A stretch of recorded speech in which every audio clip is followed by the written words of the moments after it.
ang ating sagot. Additional po. Ano additional? Sa tanong o sagot? Luke, sa tanong pa, isang teksto pa rin, Luke 9:27.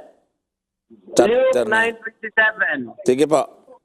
Okay, Lucas 9:27, ganito naman po ang nakasulat. Datapwat katotohanang sinasabi ko sa inyo, may ilan sa nangakatayo rito na hindi matitikman sa anumang paraan ng kamatayan hanggang sa makita nila ang kaharian ng Diyos. Ayun din yun. So, yun din po yung sagot. Yan na So, po. kaharian, ang sinabi diyan ay kaharian. Sa Transfiguration, walang kaharian doon. Yun na nga yun eh. Kasi yung kaharian, makikita nung maliligtas yun. Iyon nga. Pero sinabi ni Jesus, mayroon sa inyo nakatayo dito na hindi makatikim ng kamatayan until such time makikita niya ang kingdom of God, ginharian. O nga, hindi naman kasi yung kaharian na binabanggit yan, yung bagong langit, bagong lupa yung tinutukoy eh.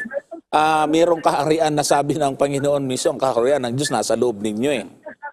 Oo. So, hindi po ibig sabihin ay literal na kingdom yung mararanasan nila bago sila mamatay.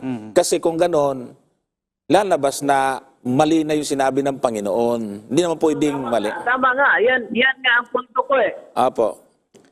Ano po? Mali.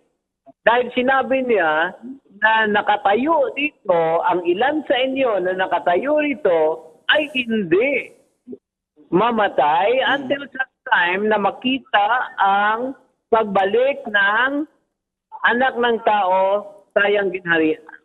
Kingdom. Kapatid na Winston, hindi nga po yung kabuuan ng kingdom ang nakita eh. Sulyap. Kaya nga. Okay. Sinabi na natin kanina. So, sinabi na ho natin kanina, hindi yung kabuuan. Kasi yung hinahanap ninyo, yung kabuuan, ay hindi ho yun. Yan ang sinabi. Trailer. Kumbaga sa movie po, trailer. Oh, Okay. yan. Yeah. That is your assumption. Ayun, yun din Pero po. kung So, Brother Wilson, brother. tayo sa Word of God, yan ang sinabi ng Panginoon. So ganito, gusto ko lang kasi tutol ka sa sagot. So, ibig mo sabihin, mali yung Panginoon? Ganon ba? Mali ang Panginoon. Okay. Dahil hindi So, sinabing totoo. So, ikaw yung tama, ang Panginoon mali. Oo. Oo. Kayo rin mali. Sige. Hindi. Wala na problema. Hindi pwedeng mali ang Panginoon. Kaya nga, Gusto ko lang maunawaan, Pastor, gusto ko lang maunawaan talaga kung ang sinabi ng Panginoon na ang ilan sa inyo na nakatayo rito ay hindi mamamatay until such time na makita ninyo ang anak ng tao sa kaniyang kaharian. kapatid, ganito tandaan mo yung huling binasa natin talata, ang sabi rito sa Marcos 9:27, na datapwat katotohanan sinasabi ko sa inyo, may ilan sa nakatayo rito na hindi matitikman anumang sa anumang paraan ng kamatayan hanggang sa mga kita nila ang kaharian ng Diyos. Hindi ho langit hindi bagong langit, bagong lupa, yung kaharian na sinasabi. Kasi pag sinasabing kaharian, tulad ng sinasabi doon sa Mateo, na unahin, 6:33, di ba? Mateo 6:33, ang sabi po dyan, datapwat hanapin muna ninyo ang kaharian, o kanyang kaharian, at ang kanyang katuwiran, at ang lahat ng bagay na ito ipawag idaragdag sa inyo. So, anong kaharian yon?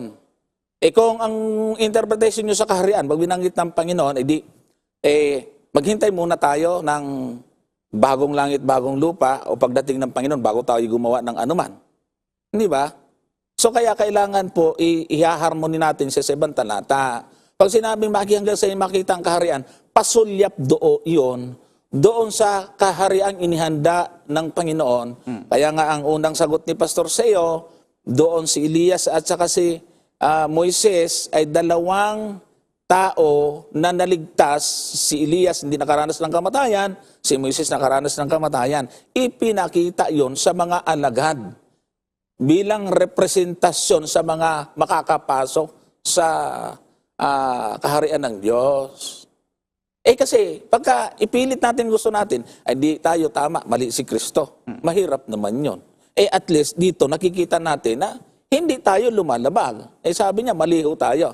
Hindi ho tayo mali. Itinatama ho natin ang konteksto at ibig pong sabihin. Hindi tayo pwedeng magpaka-technical sa isang salita.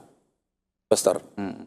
Tama, Brother Johnson, kasi kung titignan natin yung kingdom na binabanggit.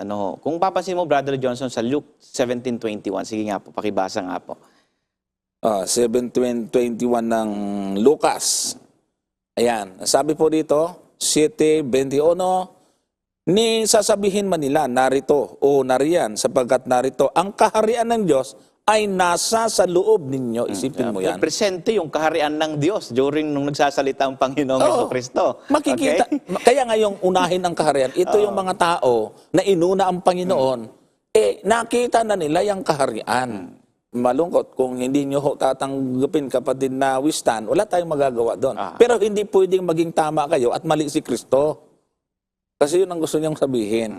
Medyo nalulungkot tayo tungkol sa bagay na yon, na di bali ng mali si Kristo, wag lang tayong maging mali. Hindi ho magandang panghawakan po nating argument. Pero salamat po sa inyong tawag. Ano po? Okay. Next caller po tayo.